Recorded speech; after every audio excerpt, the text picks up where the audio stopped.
Meaning and significance of Christmas. Every year on 25th December, the world celebrates Christmas.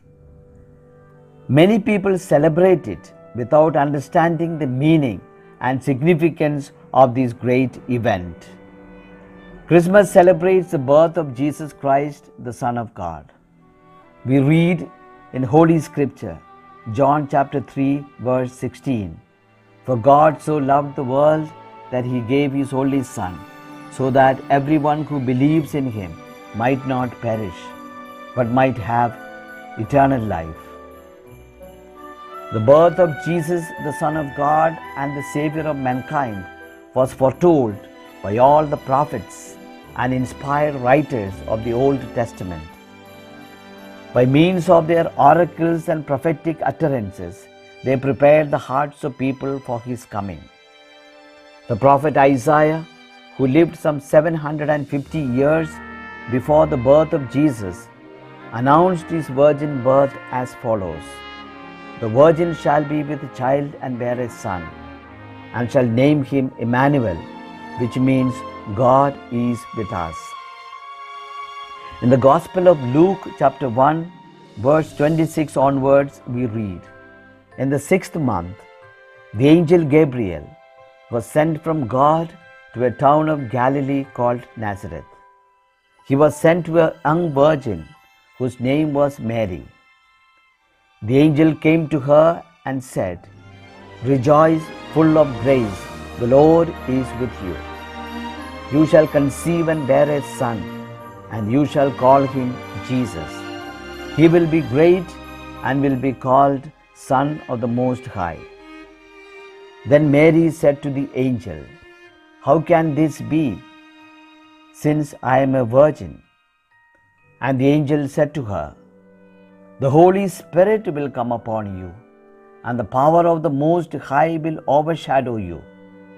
Therefore the child to be born will be holy, and shall be called Son of God.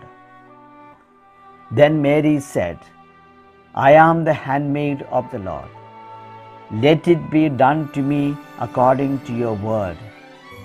And the angel departed from her.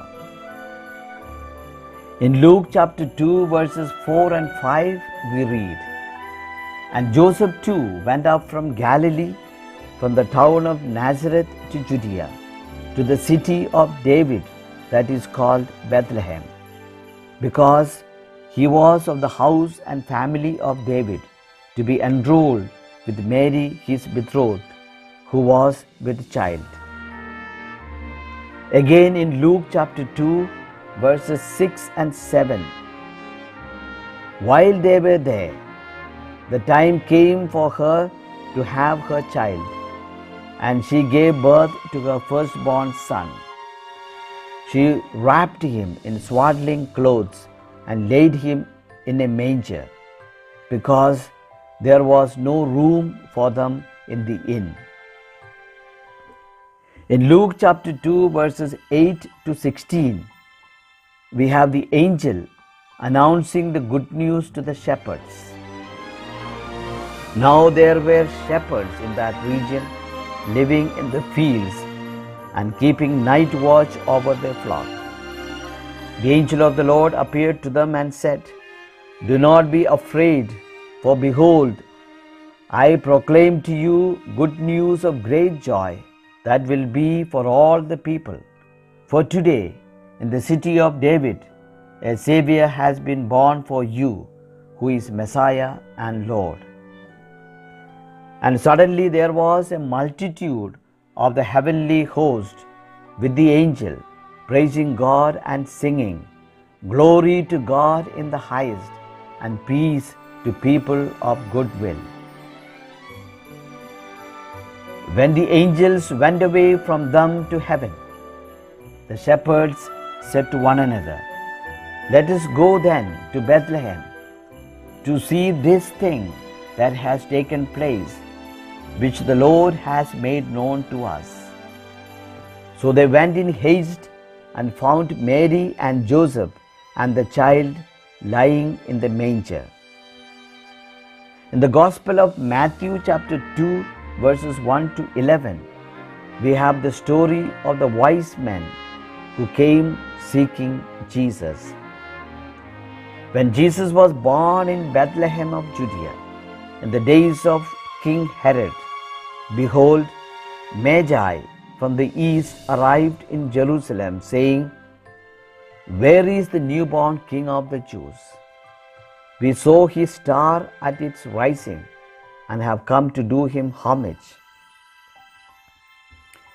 Then Herod called the Magi secretly and ascertained from them the time of the star's appearance. He sent them to Bethlehem and said, "Go and search diligently for the child. When you have found him, bring me word, that I too may go and do him homage." After their audience with the king, they set out. And behold, the star that had been at its rising preceded them, until it came and stopped over the place where the child was. They were overjoyed at seeing the star. And on entering the house, they saw the child with his mother. They prostrated themselves and did him homage. Then they opened their gifts of gold, frankincense, and myrrh, and offered them to him. The author of the letter to the Hebrews has these opening lines.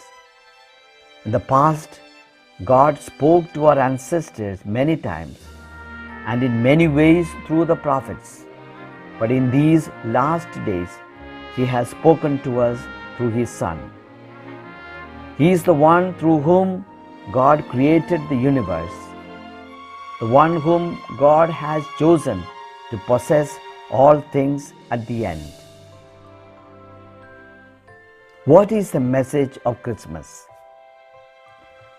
God entered our human history as one of us, and then Jesus came into the world.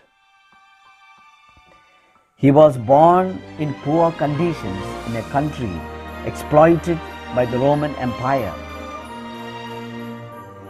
Mary, his mother, and Joseph, his foster father, suffered several hardships.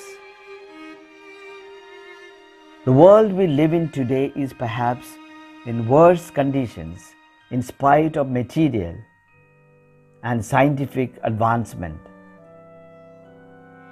Christmas is a reminder that God has not abandoned us. He will come again to wipe away every tear from our eyes. The angels sang on that first Christmas night, "Glory to God in the highest, and peace to people of good will."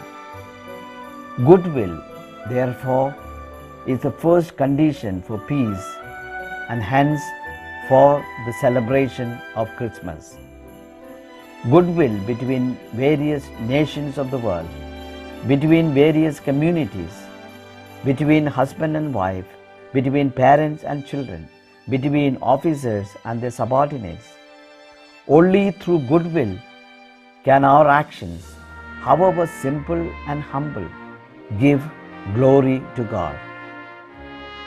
May this Christmas bring about an increase of goodwill in each one of us.